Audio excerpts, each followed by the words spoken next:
నమస్కారం welcome to 108 news Telugu నా పేరు గౌరీ ముందుగా బులెటిన్ లో హెడ్లైన్స్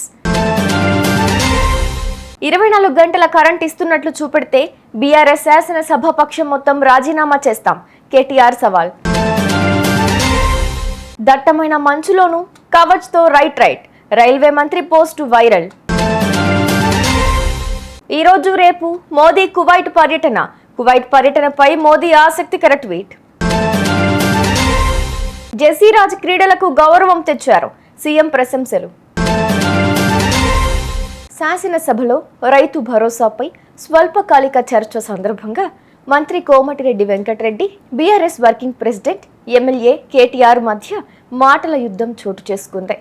ఏకకాలంలో రుణమాఫీ అని చెప్పి రైతులను ప్రభుత్వం మోసం చేసిందని కేటీఆర్ అసెంబ్లీలో విమర్శించారు. ఏ ఒక్క ఊరిలో అయినా 100% రుణమాఫీ జరిగినట్లు నిరూపిస్తే నేను ఎమ్మెల్యే పదవికి రాజీనామా చేసి రాజకీయ సన్యాసం తీసుకుంటా. దీనిపై కొండారెడ్డిపల్లి, కొడంగల్, సిరిసిల్ల, పాలేరు ఎక్కడికైనా వెళ్లేందుకు రెడీ. రైతులకు 24 గంటల కరెంట్ ఇస్తున్నట్లు లాగ్ బుక్లో చూపిస్తే బీఆర్ఎస్ ఎమ్మెల్యేలంతా రాజీనామా చేస్తారు అని కేటీఆర్ సవాల్ చేశారు. మీ డిప్యూటీ సీఎం గారే చెప్పినరు కేసీఆర్ గవర్నమెంట్ లో అత్యధికంగా యావరేజ్ గా 19.2 గంటల కరెంటు 24 గంటల కరెంటులో యావరేజ్ 19.2 అవర్స్ ఇచ్చినామని చెప్పి మీ డిప్యూటీ సీఎం చెప్పిండ్రు. కాదంటే మీరు పోయి మీ డిప్యూటీ సీఎం తో పంచాయతీ పెట్టుకోండి, ఆయన అటు ఎందుకు చెప్పినా అడుక్కోండి.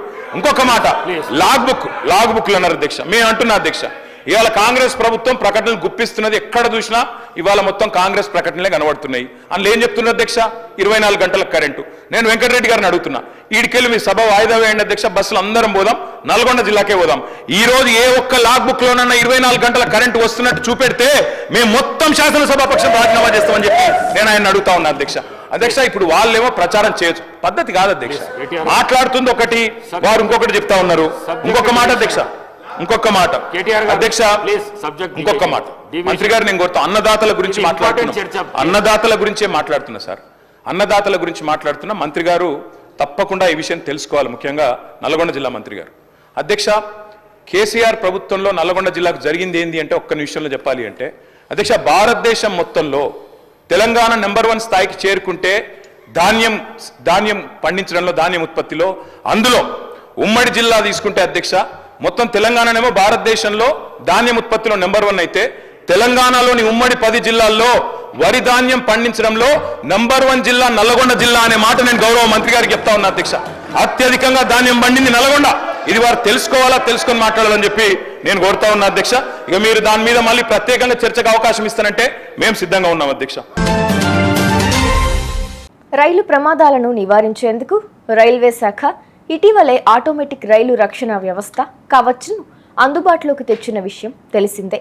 ఈ నేపథ్యంలో కవచ్ పనితీరు గురించి రైల్వే శాఖ మంత్రి అశ్విని వైష్ణవ్ తాజాగా వివరించారు. దట్టమైన పొగమంచు ఏర్పడినప్పుడు ఈ కవచ్ వ్యవస్థ ఎలా పనిచేస్తుందో తెలిపే వీడియోను ఎక్స్ వేదికగా పంచుకున్నారు. లోకో పైలట్ తన క్యాబిన్ లోపల నుంచే కవచ్ స్క్రీన్ పై సిగ్నల్ చూడొచ్చని పేర్కొన్నారు. గ్రీన్ లేదా రెడ్ సిగ్నల్ కోసం బయట చూడాల్సిన అవసరం లేదని చెప్పుకొచ్చారు. తన కువైట్ పర్యటనపై ప్రధాని మోదీ ఆసక్తికర ట్వీట్ చేశారు. ఈరోజు రేపు నేను కువైట్ను సందర్శిస్తాను. ఈ సందర్శన కువైట్తో భారతదేశ చారిత్రక సంబంధాలను మరింతగా బలోపేతం చేస్తుంది. కువైట్ ప్రధానమంత్రిని కలవడానికి నేను ఎదురు చూస్తున్నాను. ఈ సాయంత్రం నేను వారితో సంభాషిస్తాను. అరేబియా గల్ఫ్ కప్ ప్రారంభోత్సవ కార్యక్రమానికి కూడా హాజరవుతాను అని పేర్కొన్నారు. మంగళగిరికి చెందిన స్కేటర్ జెసిరాజ్ మాత్రపు ప్రధానమంత్రి జాతీయ బాలల అవార్డు 2025కు ఎంపికై సీఎం చంద్రబాబు హర్షం వ్యక్తం చేశారు. క్రీడా రంగంలో ఆమె సాధించిన అద్భుత ప్రతిభకు దక్కిన గౌరవం ఇదన్నారు. ఈ అవార్డును రాష్ట్రపతి ద్రౌపది ముర్ము నుంచి అందుకుంటారని తెలిపారు. 9 ఏళ్లకే క్రీడా ప్రయాణాన్ని ప్రారంభించిన జెసిరాజ్కు క్రీడల పట్ల ఉన్న అంకిత భావం ఈ గౌరవాన్ని తెచ్చిందని ట్వీట్ చేశారు. చూశారుగా, ఇవి ఇవాల్టి బులెటిన్ అప్డేట్స్. మరో బులెటిన్తో మళ్ళీ మీ ముందుకు వస్తాను. అంతవరకు కీప్ వాచింగ్ 108 న్యూస్ తెలుగు.